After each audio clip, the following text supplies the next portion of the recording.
Greetings, YouTubers. How's it going out there in YouTube land? Hopefully it's going pretty good for you today. Nice and sunny out here, and today we are going to be talking about the old Trailblazer. Well, it's starting to give me some issues.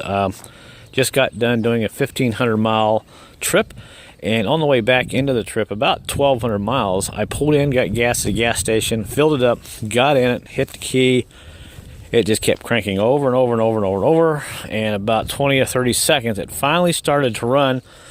And right then, I got a little kind of depressed and also got a little worried that I'm going to have some problems. So I really didn't shut it off. I drove the other 300 miles, just kept filling it up until I got home. And now it's at a point when I go to start it, it's really taking a long time to start.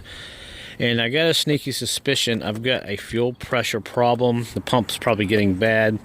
Or even it's got a fuel leak somewhere. Now, I don't smell any fuel, absolutely no fuel whatsoever, and also I don't have any check engine lights. So let me go ahead, let's jump in here real quick and we'll start it up, and I'll give you an idea what I'm talking about. It's an extended crank, that's for sure.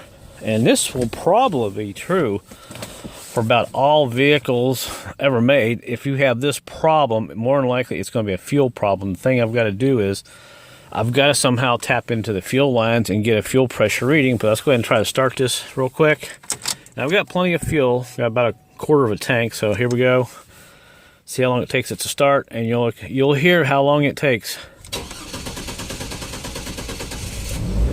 See, it's taking way too long. Usually it starts up, as soon as I hit the key, boom, it'll start right up. And actually that wasn't too bad, but sometimes it takes 15 or 20 seconds. That is just way too long for a fuel injected vehicle. Let's wait a second here and let's see if it does it again. See, it's just taking way too long.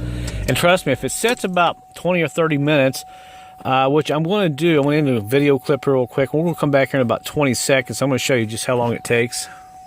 Okay, it's been about 20 minutes. That's safe fuel start. Taking way too long. If you grind it too long on the starter like that, and it's hard on the starter. All right, there we go. So what I'm going to have to do is figure out where to tap into the fuel line. Now, I know you hate to hear this, but manufacturers today do not give you a test port. You pretty much have to go to the manufacturer's website, book, go through their books, the auto repair books, and find out what's best for your vehicle. This one here supposedly has one near the tank underneath the fuel filter, and there's also some lines right here where the fuel regulator is. I don't know if you're gonna be able to see that because it's pretty sunny out here today. Right there's the fuel regulator. We have two lines right here that we can disconnect and possibly rig up some kind of a fuel gauge. We can get a fuel pressure reading. So I'm going to fool around here and see what works best, but you would think there'd be a fuel port tester right here, but no, that's how manufacturers are nowadays. So if you're having a really long extended start, I would start looking at your fuel pressure, because what happens when you shut the vehicle off, the fuel pressure is dropping down to nothing. And when you're cranking on it, the pump is running at the same time trying to catch the pressure back up, so it'll start to run so the fuel can get to the fuel injectors and all that. I don't think it's an electronics issue, because electronics usually don't do that, or sensors don't do that. They usually give you some kind of an indication if you have an extended crank. Most of the time I find it's a fuel problem. So I'll be back in a little bit and we'll see what we can find out. I'm trying to figure out where I'm going to hook up a gauge at to this and get a reading, fuel pressure reading. Okay, so my vehicle does not have a fuel port tester anywhere, connector around my gas tank or around my fuel filter. So just about gave up, and I got up here and I started looking, and right here where your fuel regulator is, there's a fuel regulator, and I'm trying to get the camera just right because of the sun today. There it is. You got two lines right here coming up. So what I did, I went ahead and disconnected this big one here. This comes from the gas tank, and you can see the other one right here. This is a return line from the fuel regulator. So what I did, I have an old gauge right there. This is actually an antifreeze gauge, R2 Freon gauge actually. and it goes up to, I don't know, 110, 120.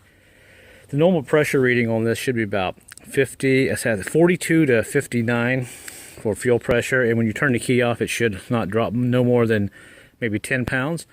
Now, the end of this, I had to make something, because if you look closely, you can see right here, you have one of these connectors, where my finger is, right here, that slides onto this. This quick disconnects, and what I did, and let this be a little side note, if your wife ever says, throw your things away, throw everything away, don't do it. Get a divorce. Just kidding.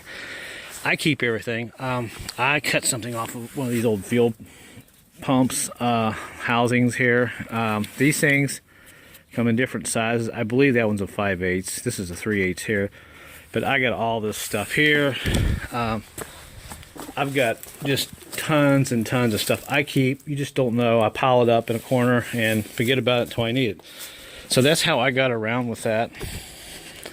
So what we're going to do, now this one here is not long enough to go all the way in and for it to actually lock and clip this and keep it together here on this. So I'm just going to take a piece of wire and kind of hold it together, and we're going to do a fuel pressure test here in a minute. So this is how I set it up, and this is how you could do your Trailblazer. If you don't want to get underneath of it and fight with hoses and take a chance of breaking something, it's easier to do it up here. And once again, the big line here is the main fuel line that comes from the tank, and the smaller one right here is the one that comes out of the fuel regulator. That is the return line. So let me hook this up and see what we got. Okay, so there's my setup. I got the hose together there, and I've got the gauge right there with the power pliers kind of holding it in place since I'm a one-man band. And I'm gonna set the camera up here, and we'll turn the key on, and we're gonna watch the fuel pressure, and it should come up and stay. Then we'll turn the key off, and if it drops, then I know my fuel pump is the problem. It's losing fuel pressure in the tank, and unfortunately, to change it, I have to take the tank down, take it apart, and put another fuel pump in it. But let's see what we got.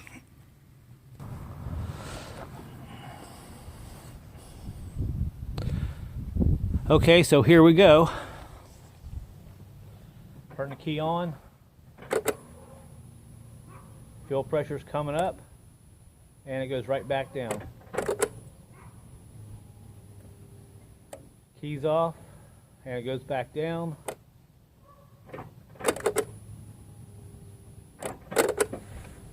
All right, I got the key on right there, 50 pounds. Look how fast that drops down. Man, oh man, that's too bad. There's 15, there's 10. Back down to 0. This is why I'm having hard starting. This is what you need to do to your vehicle if you have this issue. If the cranking is way too long before it starts, check your fuel pressure. Your fuel pressure should not drop down to 0 like that. So I don't smell any fuel. I know I don't have an external leak. I know it's going to be the fuel pump. It's just losing pressure. It's not holding back. And the regulator for this is in the fuel tank too. So that's the way it goes. So I'll be dropping the tank off and replacing the fuel pump, which is not too bad to do on this Trailblazer. So hopefully you enjoyed this little video. And sometimes this is what you got to do to diagnose issues. So on this Trailblazer, I hope this helps you out figuring out where you can tap into your fuel line here to get a fuel pressure reading if you're having any problems. So other than that, thanks for watching, guys, and I'll put up a second video a little bit later once I get the new fuel pump on. We'll test it and see if the fuel pressure stays up and see if it starts up like it should. So until my next video, guys, I will see you guys later.